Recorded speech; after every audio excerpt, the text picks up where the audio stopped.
ॐ भूर्भुवः स्वः तत्सवितुर्वरेण्यं भर्गो देवस्य धीमहि धियो यो नः प्रचोदयात्। ओम शांति शांति शांति। नमस्ते मेरे प्रिय दोस्तों। उपनिषद सनातन धर्म के बहुत ही अति उत्तम ग्रंथ हैं। ये वेदों के वेदांत यानी कि उनके आध्यात्मिक भाग कहलाते हैं। उपनिषदों में ब्रह्म विद्या, आत्म विद्या या आत्मा के बारे में विस्तृत ज्ञान भरा हुआ है। आइए हम आपको आत्मबोध उपनिषद के बारे में विस्तृत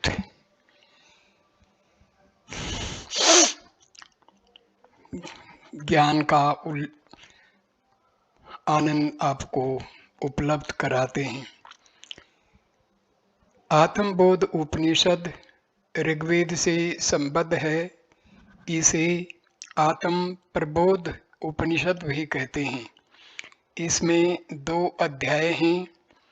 प्रथम अध्याय में ओंकार रूप नारायण को नमस्कार करते हुए हृदय को ब्रह्मपुर और स्व प्रकाशित कहा गया है। हृदय में और सर्वत्र प्रज्ञा रूप प्रज्ञा नेत्र चेतन का निवास बताया गया है। इस ज्ञान का महत्व तथा उसके प्रभाव से नित्य ज्योति अमर लोक में आवास प्राप्त होने की बात कही गई है। दूसरे अध्याय में आत्म साक्षात्कार प्राप्त कर चुके साधक की अनुभूतियों का उल्लेख है। गन्ने के रस में व्याप्त शक्कर और समुद्र की लहरों की उपमा देकर ब्रह्म जगत और जीव की स्थितियां समझाई गई हैं। आत्मा अनुभूति की इस अवस्था में सभी लौकिक संबंधों तथा भेदभावों का अस्तित्व समाप्त हो जाने और जीवन मुक्त अवस्था प्राप्त हो जाने की बात कही गई है। शांति पाठ। हर सनातन धर्म के ग्रंथ में शुरू में शांति पाठ होता है। भक्त परमात्मा से, साधक परमात्मा से प्रार्थना करता है। ओम वांग में मनसी प्रतिष्ठिता मनो में वाची प्रतिष्ठित वीरावीर्य एधि वेदस्य में आणिस्थ श्रुतम में मां प्रहासीर निनाधिते न हो रात्रा संध्यामृतम वदिष्यामि सत्यम वदिष्यामि तन्मामवतु तद्वा मवतु अवतु मामवतु वक्तारमवतु वक्तारम्। ओम शांति शांति शांति। हे परमात्मन, मेरी वाणी मन में स्थित हो, मन वाणी में प्रतिष्ठित हो।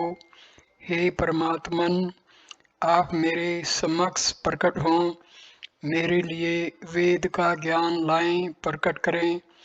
मैं पूर्व श्रुत ज्ञान को विस्मृत न करूं। इस स्वाध्यायशील प्रवृत्ति से मैं दिन और रात्रियों को एक कर दूं। मेरा स्वाध्याय सतत चलता रहे। मैं सदैव रत और सत्य बोलूंगा। ब्रह्म मेरी रक्षा करे, वह ब्रह्म वक्ता आचार्य की रक्षा करे। त्रिविध ताप शांत हों। पहला श्लोक। ओम प्रतिज्ञा आनंदम ब्रह्म पुरुषम प्रणव स्वरूपम आकार उकारो मकार इति त्रि अक्षरम प्रणवम तद इति अमीति यम मुक्त्वा मुच्यते योगी जन्म संसार बंधनात्। ओम नमो नारायणाय शंख चक्र गदाधराय तस्माद ओम नमो नारायण येति मंत्रोपासको वैकुंठ भुवनम गमिष्यति।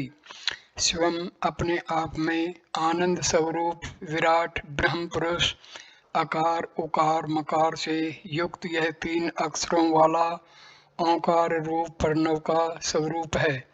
इसका जप करने से योगी जन सांसारिक बंधनों से मुक्त हो जाते हैं। शंख चक्र एवं गदा को धारण करने वाले परमात्मा स्वरूप नारायण के लिए नमस्कार है। ओम नमो नारायणाय नामक इस मंत्र की उपासना करने वाला मनुष्य वैकुंठ धाम को प्राप्त करता है। दूसरा श्लोक। अथ यदीदं ब्रह्मपुरं पुंडरीकं तस्मात् दाभामात्रं दीपवत् प्रकाशम। जो ये हृदय रूपी कमल है वही ब्रह्मपुर है। केवल अकेला वही अक्षेत्र विद्युत अथवा दीपक के सदृश प्रकाशमान होता है।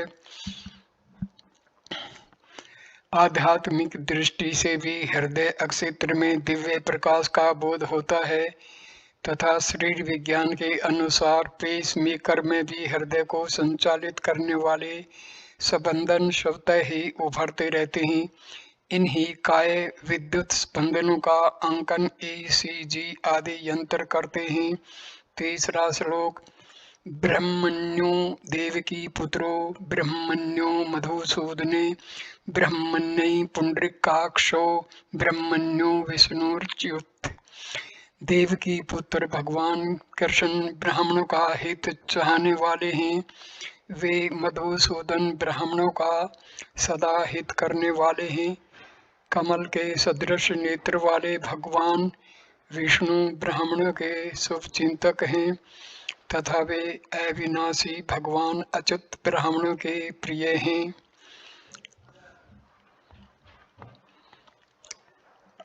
अगला श्लोक। विवेक युक्ति बुद्धियाहम जाना आत्मनं द्वयम् तथापि बंध मोक्ष व्यवहार प्रतीयते। मैं विवेक बुद्धि से युक्त हूँ, मैं आत्मा को अद्वैत रूप में जानता हूँ, तब भी शरीर रहते बंध मोक्ष आदि व्यवहार वाला हूँ। 12वां श्लोक। निवर्तो अपि प्रपंचो मे सत्यवद्भाति सर्वदा सर्पादौ रज्जु सत्यैव ब्रह्म सत्यैव केवलम्। 13वां श्लोक।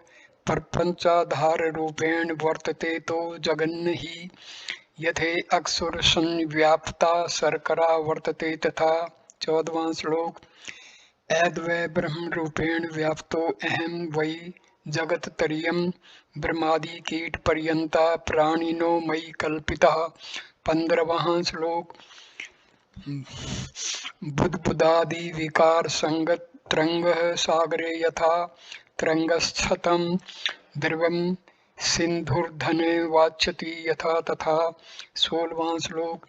वेश्या आनंद वाचा मे मां भूदान आनंद रूपतः दारिद्र्याशा यथा नास्ति संपन्नस्य तथा मम। 17वां श्लोक। ब्रह्मानंदे निमग्नस्य विषयास्य न तत् भवेत् विषं दृष्ट्वा अमृतं दृष्ट्वा विषं त्यजति बुद्धिमान। 18वां श्लोक। आत्मान अपि दृष्टान हनात्मानं त्यज्याम्यहं घटावभास को भानुर्घटनाशेन नश्यति। 19वां श्लोक। देहावभासकः साक्षी देहानाशेन नश्यति न मे बंधो न मे मुक्तिर्न मे शास्त्रम न मे गृह। मेरी दृष्टि से प्रपंच निवृत्त दूर हो गया है, तब भी सर्वदा वह सत्य के सदृश प्रतिभाषित होता है। निश्चय ही सर्प आदि में जिस प्रकार रस्सी का अस्तित्व है उसी प्रकार ही प्रपंच का भी अस्तित्व है। केवल मात्र ब्रह्म सत्ता के आधार पर ही प्रपंच का व्यवहार है, यह जगत तो है ही नहीं। जिस तरह शक्कर गन्ने के रस में व्याप्त है उसी तरह ही अद्वैत ब्रह्म आनंद रूप में तीनों लोकों में विद्यमान है। जिस प्रकार सागर में बुलबुले से लेकर तरंगे तक कल्पित हैं, उसी प्रकार मेरे द्वारा ब्रह्म से लेकर कीट पर्यंत प्राणी मात्र कल्पित हैं। जिस तरह समुद्र की तरंगों में रहने वाले जल की इच्छा नहीं करते, उसी तरह केवल आनंद स्वरूप होने में मुझे विषयों के आनंद की कोई भी इच्छा नहीं रहती। जिस तरह संपत्ति से संपन्न व्यक्ति को दरिद्रता की कोई संभावना नहीं रहती, उसी तरह ही ब्रह्म के आनंद में निमग्न रहने वाले मुझको विषयों की कोई आशा नहीं रहती। बुद्धिमान पुरुष जिस प्रकार विष और अमृत को देख करके विष का परित्याग कर देता है, उसी प्रकार मैं आत्मा को देख करके अनात्मा का परित्याग कर देता हूँ। जैसे घट घड़े को प्रकाश देने वाला सूर्य घड़े के नष्ट होने से स्वयं नष्ट नहीं हो जाता, वैसे ही शरीर को प्रकाश देने वाला साक्षी परमात्मा शरीर के नष्ट होने पर भी नष्ट नहीं होता। न मेरे लिए कोई बंधन है और न ही मुक्ति, न मेरे लिए कोई शास्त्र है और न ही मेरा कोई गुरु। 20वां श्लोक। माया मात्र विकास मनवायति हृदय हम दिव्य है, प्राणश्चलन्तु तद्मयी कौमारवा हन्त्याम मनः। 21वां श्लोक। आनंद बुद्धि पूर्णस्य मम दुखम कथम भवेत्, आत्मा अनंजसा वेद्दि कापज्ञानम पलायितम। ये सब तो माया के विकास मात्र हैं तथा मैं आत्मा माया से परे स्वयं अद्वैत रूप में हूँ। प्राण भले ही निकल जाएं और मन चाहे अपने धर्मों एवं कामनाओं से विनाश को प्राप्त हो जाए, परंतु आनंद एवं बुद्धि की पूर्णता के कारण मुझे कैसे दुख प्राप्त हो सकता है। मैं आत्मा को तो अनायास सहज ही जानता हूँ, मेरा अज्ञान ने मालूम कहाँ पलायन कर गया। 22वां श्लोक।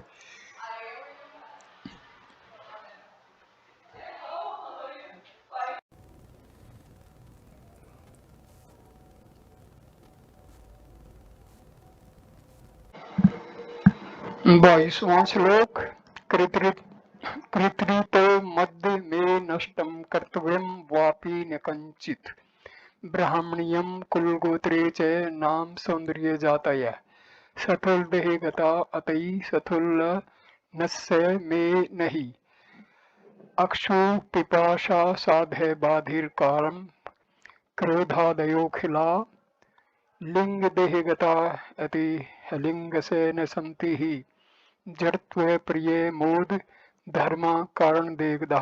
ये हो गया 22, 23 और 24वां श्लोक। अब मेरा कर्तृत्व भाव बिल्कुल नष्ट हो गया है तथा मुझे कुछ भी करना शेष नहीं है। ब्राह्मण कुल गोत्र नाम की सुंदरता एवं जाति का अस्तित्व तो मात्र स्थूल शरीर में ही होता है। मैं तो स्थूल पदार्थों से बिल्कुल पृथक हूँ। अक्षुदा भूख पिपासा प्यास अंधापन बहरापन काम क्रोध आदि सभी तरह के धर्म लिंग चिन्ह आदि शरीर में स्थित रहते हैं। मैं तो इस लिंग शरीर से रहित हूँ। मुझ में इनमें से कोई भी विकार नहीं है। जड़ता प्रियता और आनंद मनाना आदि कारण शरीर के धर्म हैं। अब 24, 25 और 26, 26 और 27वां श्लोक। ने संति मम नितस्य निर्विकार स्वरूपिणः, उलुकस्य यथा भानुर अंधकार प्रतीयते, स्वप्रकाशे प्रानंदे तमो मूढ़स्य जायते, चतुर्दृष्टि निरोधै भ्रयि सूर्यो नास्तिति मन्यते, तथा ज्ञानावर्तो देहि ब्रह्म नास्तिति मन्यते, यथा अमृतम विषा भिन्नम विशोदर्शन लिप्यते। मैं तो नित्य और निर्विकार स्वरूप से युक्त हूँ, अतः ये उपयुक्त सभी मेरे धर्म नहीं है। जैसे उल्लू कुल्लू को सूर्य अंधकार युक्त दिखाई देता है, वैसे ही मूढ़ अज्ञानी मनुष्य को स्वयं प्रकाश स्वरूप परमानंद में अज्ञान दृष्टि गोचर होता है।